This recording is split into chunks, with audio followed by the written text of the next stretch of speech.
I'm finally getting around to binding my scrappy quilt from April. This was my scrappy sampler quilt that I made, and I have a video for that I will link if you missed that. But I wanted to share with you just a little bit of the way I do my binding. So let me readjust the camera here, and then I'll show you what I'm doing. So the main thing I wanted to share here with you is that I'm using my walking foot to attach my binding onto the back of my quilt. So here is that walking foot. Mine is just a universal walking foot that I bought through Amazon. They're very reasonably priced. So you take your regular foot off, and then this little screw goes through this right here. Tighten that up. But before you tighten it up, this has to go over the screw that sticks out on the right side of your foot. And that's what gives it the walking motion. That helps the fabric to feed through on the top just like it does on the bottom.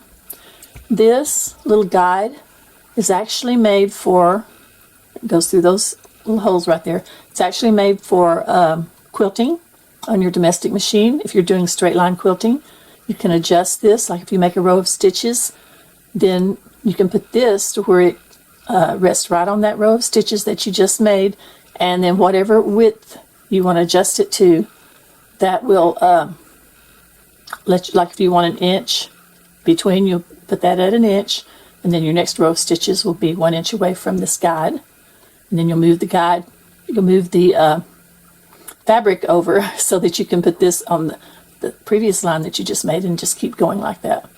But I thought it would be helpful to just push it all the way in and just have it there so that it can guide me right along, and along the edge of my binding there to help me stay on track. So that's what that is. It's called a walking foot. Handy little gadget. There's a little hole here that you just put it through, and if you push it all the way down and all the way up against your walking foot like that, you've got this little thing sticking out over here, so be careful with that. But it will help you stay in line with your with the edge of your quilt. So let me show you how that works.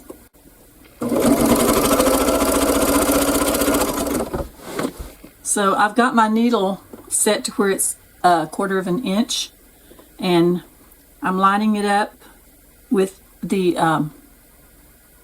edge of my binding in my quilt top here.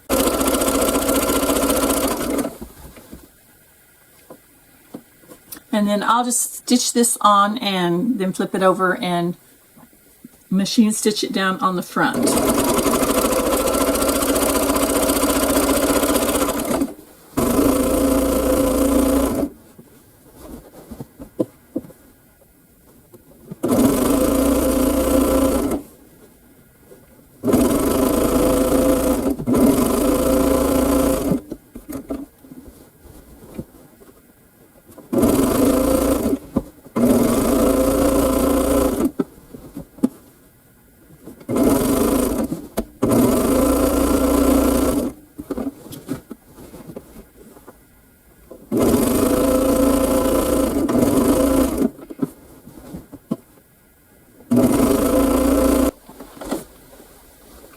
Now I'm coming to the end of my binding, and I did want to show you how I connect my two pieces of binding together. It's a little bit different than what I've seen a lot of people do, so it might be a way that you would like to do yours, so you can check it out.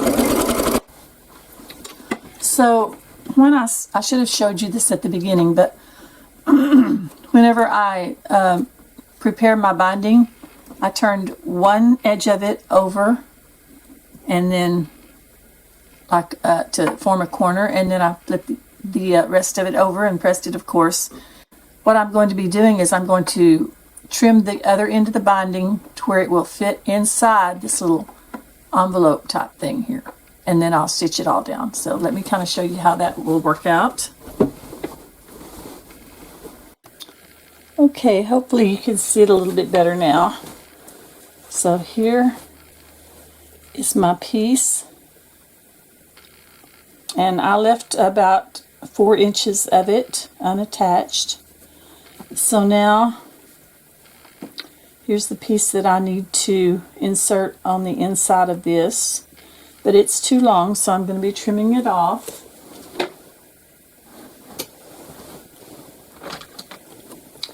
I want to make sure though that I come down past where it's going to be going inside, so maybe about an inch or so. And then I'm also going to sort of trim that little corner off right there. Now this is still not attached yet, but that's okay. I'm going to just fold that and go ahead and put it inside of that one.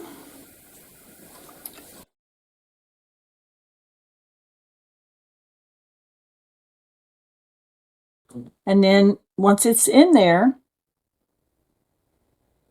then I'll just go ahead and stitch it like I always do.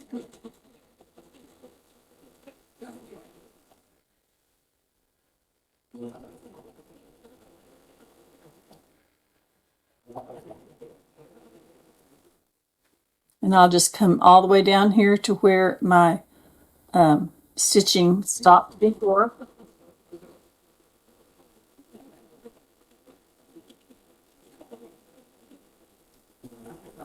And I'll just stitch right off of there. Okay, now I'll just go ahead and start. I'll raise up my needle. And here is where the join is, so I'm going to start a little bit before that. Now, what I need to do is move my needle over to where my guide will still work, and I'm going to be getting just the edge of this. So I'm going to move my needle over just a little bit. I've got it on 3 right now, so let me see if 3.5 will work for me and still have it against that guide. I think that'll work.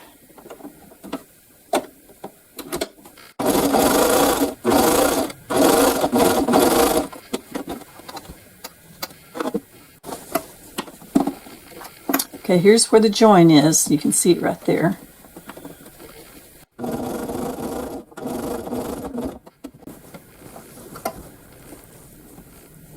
And then when I take a clip out, or a couple of clips out, I'll just move them down this way.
I'll just go ahead and round that corner with my clips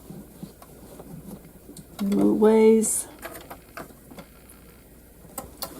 And then, of course, we have to get this one.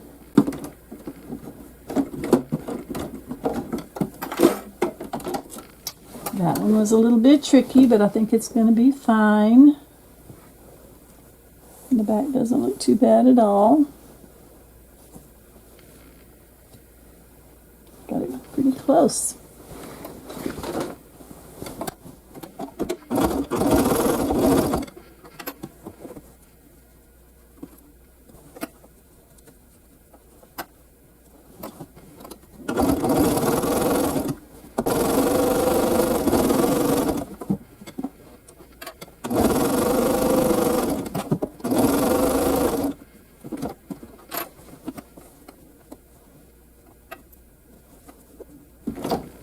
Okay, let's see if we can see it.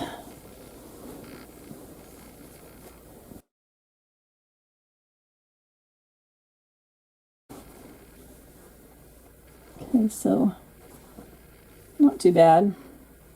I can live with that. All right, I will finish binding this and then I'll be back to show you the entire quilt.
And we are done, I believe.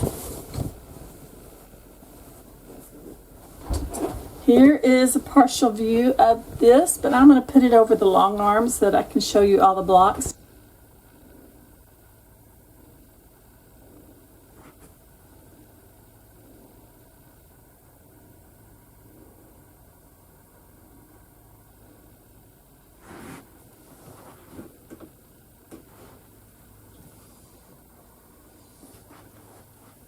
So I'm just showing you some of the blocks, a little bit of a close-up of the quilting.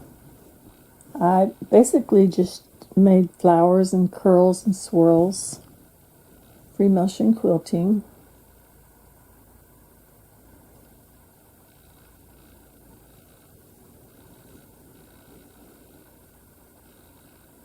Okay, I'll move around to the other side now so you can see that.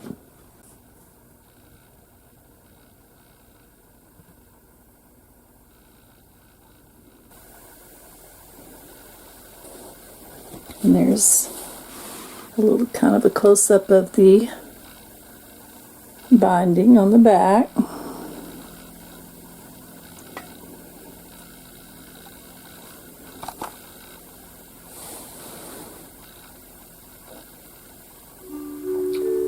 All right, thanks for joining me today, and I hope some of the little tips that I gave you on binding will be helpful, especially if you're a beginner.